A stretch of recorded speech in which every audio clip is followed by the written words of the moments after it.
Pokemon and Monster Hunter. Now, you might ask, what do these games have in common? Not a lot, to be honest, but I'd been bouncing between doing a Monster Hunter video and a Pokemon video for a while. Then an idea came to me. Why not both? And so, here we are. I thought it would be fun to come up with types, moves, and abilities for a handful of monsters in the Monster Hunter series. But first, a few guidelines. Fans of Monster Hunter might be familiar with Fire, Water, Thunder, Ice, and Dragon, which are the 5 elemental types in the Monster Hunter series. Oh, would you look at that? These line up a bit too well with 5 of the 18 Pokemon types, making it really easy to get lazy with the types assigned to monsters. That being said, I did my best to give our beloved monsters types that weren't redundant, but of course there is some overlap. Our next topic, dragons. This kinda goes along with the first rule, but I think it would be really easy to just slap dragon type on pretty much anything, so I limited myself to 2 dragons. Also, I'm not going to limit myself when it comes to moves and abilities, because a lot of signature abilities and moves would just fit too perfectly with certain Monster Hunter monsters. Alright, with all that being said, let's jump right into it, starting with the poster child of Monster Hunter, Rathalos. Appearing in literally every single game, Rathalos is basically the Pikachu of Monster Hunter. I went with the fire and flying types for Rathalos, with his role as the king of the skies. In terms of abilities, Big Wrath can get Intimidate, lowering the attack stat of opposing Pokemon when he switches in, as well as Tough Claws, boosting the power of contact moves by 30%. And lastly, for some examples of moves we can give him, he can get Fire Blast, Aerial Ace, Dragon Ascent, and Dire Claw to reference his ability to use poison. Now, I know what you might be thinking. Isn't giving a Pokemon with Tough Claws access to Dragon Ascent and Dire Claw maybe a bad idea? And to you, my friend, I say, yeah, probably. But it doesn't really matter because this video is hypothetical anyways. It's not real. And I know Dragon Ascent is Rayquaza's signature move, but like I said in the intro, that's not what we're going to be focusing on. I just want to make these monsters really cool. And dear viewer, if you have a problem with that, then let me know in the comment section actually. Like, I'm going to read all of them and I'll take you guys' suggestions for next video.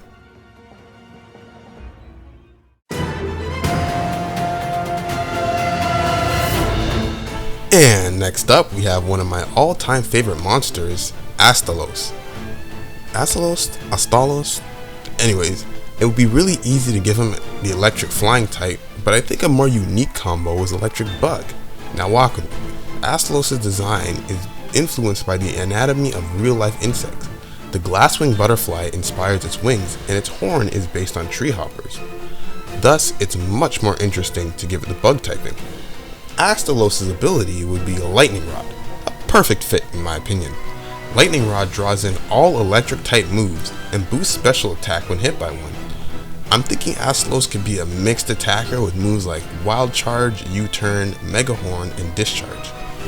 Mixed attackers might not generally be the strongest, but I still think I'd want Astalos on my team. I mean, look at him.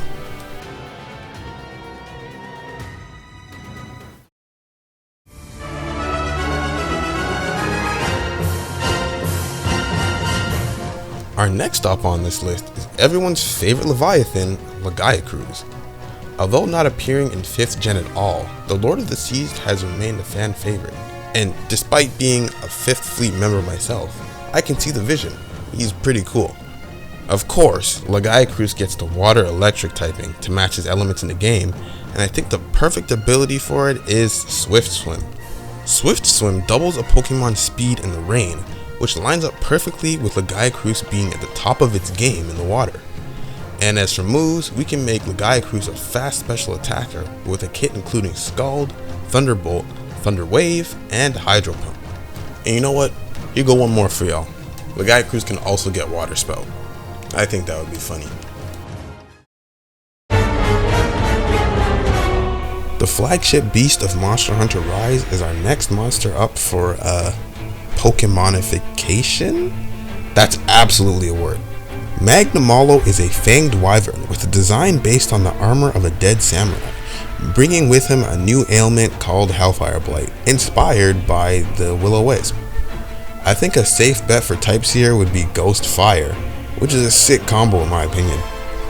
I've decided to give Magnamalo the abilities Inner Focus and Flame Body. Inner Focus makes a Pokemon immune to flinch and intimidate, and Flame Body gives a chance to burn on contact with another Pokemon. I think Flame Body works especially well here, because Magnamalo will occasionally coat parts of his body with the aforementioned Hellfire. And lastly, some fitting moves for him to have would be Bitter Blade, Flare Blitz, Will-O-Wisp, duh, and of course, Dragon Rush. I also think that's pretty obvious, because, well,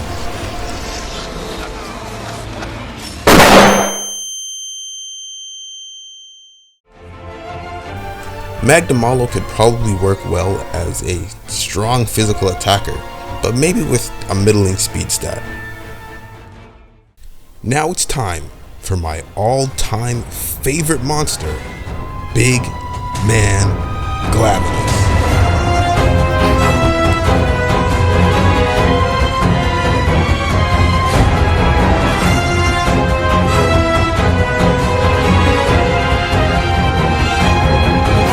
Now, I won't go into detail on why he's my favorite monster. Maybe I'll save that for another video, you know what I'm saying? But Glavenus was probably the easiest monster for me to make into a Pokemon. Starting out with its type, Glavenus is easily a Fire Steel type, which I feel is pretty self-explanatory if we're being honest. I mean, it's a fire-breathing theropod with a sword tail, and I don't think it can get more on the nose. Glavenus gets the ability Sharpness, boosting the power of slicing moves by 50%. Glavenus will literally sharpen its tail mid-battle, so I'd say this fits pretty well. In line with this, Glavenus of course gets access to Swords Dance to boost its attack, and a bunch of other slicing moves like Behemoth Blade, Sacred Sword, and Bitter Blade. I think Glavenus might work well as a slow but strong physical attacker. Don't let that lack of speed fool you. I don't think anything wants to eat a sharpness boosted Behemoth Blade.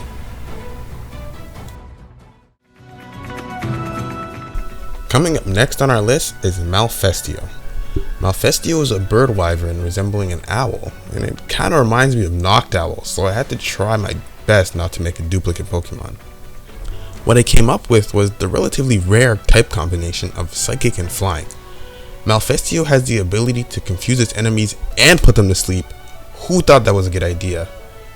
But I think that makes it fit in perfectly with the Psychic type.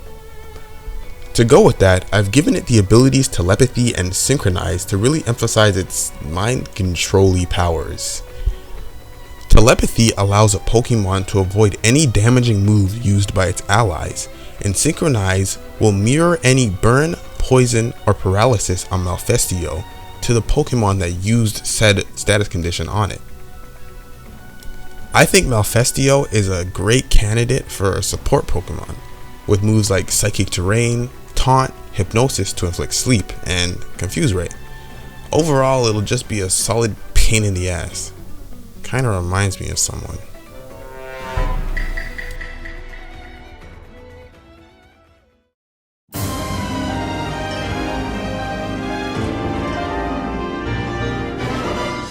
Our first dragon to appear on the list is the flagship of Monster Hunter World Iceborne, the Elder Dragon Velkhana. It gets the Ice Dragon typing, because what else could it possibly be? Velkhana can have the ability Snow Warning, which, you know, sets snow, but I think another good match could be Ice Scales.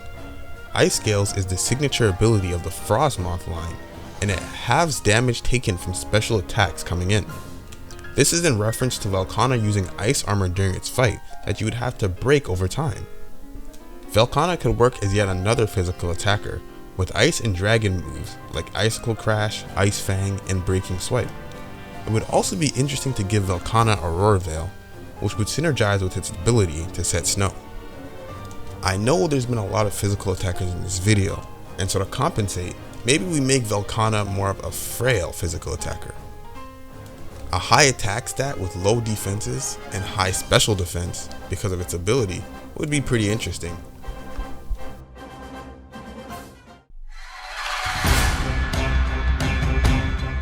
The next monster on deck is the early game amphibian from Monster Hunter Rise, Tetranodon. I originally wanted to give Tetranodon the grass water typing because it looks like a platypus. Despite that, I think a more interesting combo would be grass fighting, but with an ability that interacts with water. So in light of that, it has been assigned the abilities Water Absorb and Water Bubble. Water Absorb just restores HP when hit by a water type move, pretty simple.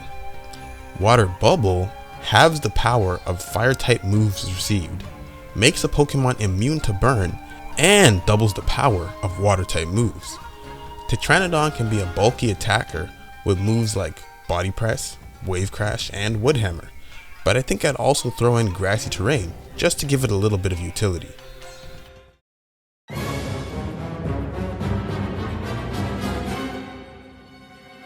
Now we couldn't let this list go by with at least one new monster from Wilds, so our next pick is Dosuma.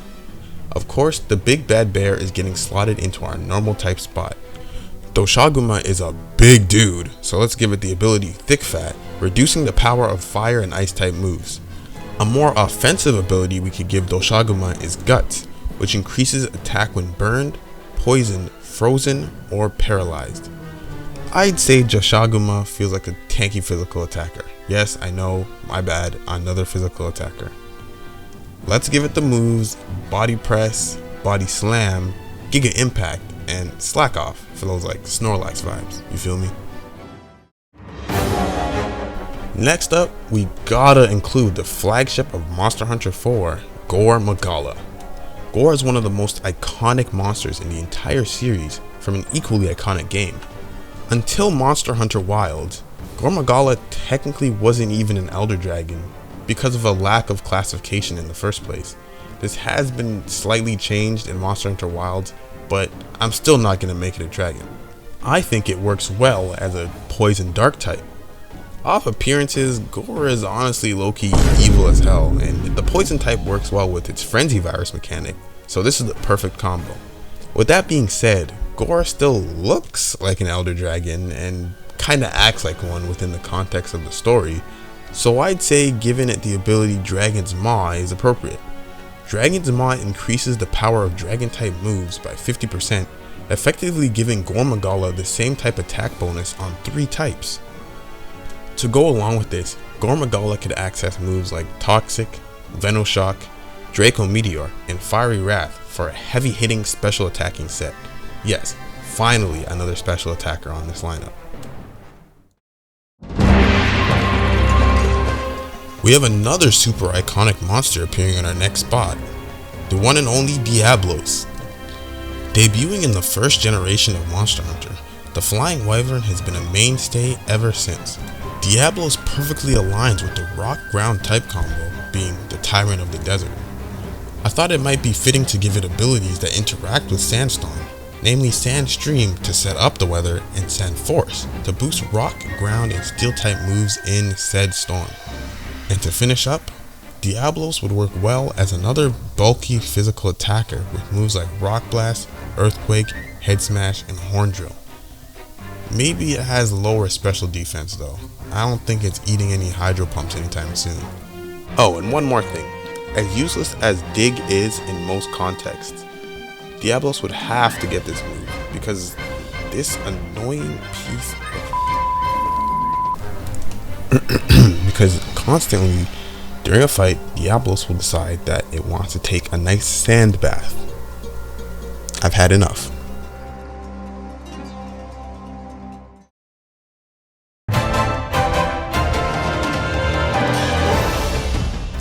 Nearing the end of our list, we have everyone's favorite pseudo-wyvern, Nargacuga. Everyone's favorite. Everyone's favorite. Nargacuga would be a great fit for the dark type because it's evil and I hate it, die, but really it's just a nocturnal animal. I'd also give it the flying type, despite the fact that it doesn't really fly in the New World. Of course, this is unheard of because Pokemon has never given a flightless animal the flying type, ever. Some great abilities for Nargacuga would be Infiltrator and Unburden. Infiltrator gives a Pokemon the ability to bypass screens and substitute, while Unburden boosts speed after a held item has been lost or used. Unburden synergizes well with the move Acrobatics, and also give Nargacuga Foul Play, Sucker Punch, and Extreme Speed to go along with it. In order to balance out an honestly ludicrous speed stat, let's just tone down Nargacuga's attack and defenses. I hope this doesn't make it useless, but he's pretty fast. I think he'll be fine.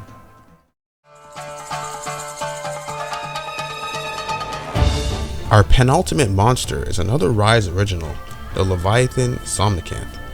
I was originally going to give Somnacanth a Poison Fairy type to go with its sleep theme, but I changed my mind to keep it simple with Water Fairy. Despite that, I still kind of want some kind of poison representation. Maybe a poison version of Pixelate? I don't really know. If you have an idea, go ahead and leave it in the comments. For now, I gave Somnacanth the ability Bad Dreams, which does damage to sleeping Pokemon, and Prankster, giving priority to any status moves. Somnacanth might work well as a support Pokemon, just like Malfestio was earlier, so it gets moves like Yawn, Fake Out, both Light Screen and Reflect, and Aqua Ring.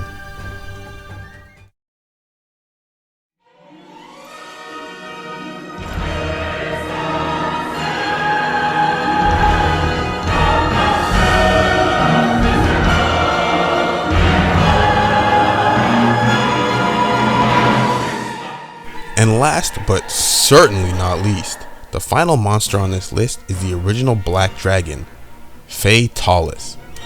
With its latest appearance in Monster Hunter Worlds, and my nightmares, Fatalis has cemented itself as one of the most recognizable monsters in the entire series. Honestly, it would be a crime to assign any types other than Fire and Dragon to Fatalis, so that's what we're going to give it. A fitting ability for Fatalis would be Desolate Land, which is the current signature ability of Primal Groudon. This ability not only sets the harsh sunlight weather condition, but also completely nullifies water type moves. Now, I know Desolate Land is disgustingly broken and locked behind the box legendary, and to my knowledge Fatalis doesn't really change the weather, but come on, it's Fatalis. I don't think any water type moves are going to be effective right here. In terms of moves, Fatalis can get the classics like Flamethrower and Draco Meteor, but I think it should get something special. G-Max Wildfire. Despite G-Max Wildfire being locked behind a specific Pokemon and the generational gimmick Dynamax, I don't think any other Pokemon moves can really display the pure destructive force Fatalis can cook up. I mean, look at this.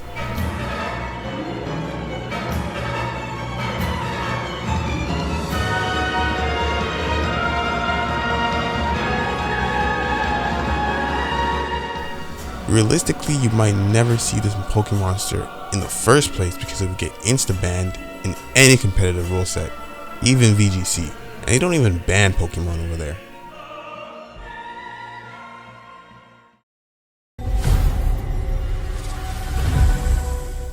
And that's all. Well, for now at least. I had a lot of fun creating this video, and I'd love to do a part 2 if you guys are interested. Shout out to my friend Varen for helping me with the monster list, and if you enjoyed the video, why not sub to the channel?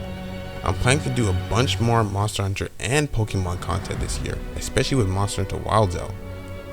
Make sure to comment any ideas you might have too. Also, I wrote the script weeks ago, before Wilds even released, and yeah, someone already did it. I think this is a great video too, and you guys should check it out, but I like mine as well. And now with all that being said, thank you all for watching the video, and I hope you have yourselves a damn good one.